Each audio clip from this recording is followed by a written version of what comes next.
Hello guys, എല്ലാവർക്കും പവിത്രാസ് official നന്മണ്ടയിലേക്ക് ഹാർദമായ സ്വാഗതം.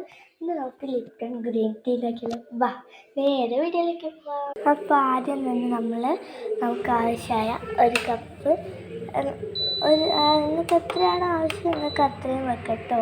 അത് ലിപ്റ്റൺ ഗ്രീൻ ടീ ഇട്ടിട്ടുണ്ട്. ഓക്കെ, ഇതിൻ്റെ അകത്തുനിന്ന് എടുത്തിട്ടുണ്ട്. ഈ ഒരു സംഭവം ഇതുണ്ടോ ഇതാണ്. നമ്മൾ തിളച്ച് വന്നപ്പോൾ നമ്മൾ ഇത് ഇട്ടെടുത്തിട്ടുണ്ട്. നമ്മൾ ലിപ്റ്റൺ ഗ്രീൻ ടീൻ്റെ സംഭവം ഇട്ടെടുത്തിട്ടുണ്ട്. ഓക്കെ, അപ്പോൾ നമുക്ക് ഇതൊന്ന് ഇതായി വന്നോട്ടെ. ഓക്കെ, ഇങ്ങനെ ആവുമ്പോൾ നമുക്ക് ഇതൊന്ന് ഓഫ്, ഇനി ഇത് നമുക്കൊന്ന് അടച്ചു വെക്കാം. ഓഫാക്കിയിട്ട് നമ്മളിത് 2 മിനിറ്റ് ഇങ്ങനെ തന്നെ വെക്കുക. ഇതിൽ പഞ്ചസാര ഇടേണ്ടവർക്ക് ഇടാം. നമുക്ക് സെർവ് ചെയ്ത് കുടിക്കാവുന്നതാണ്.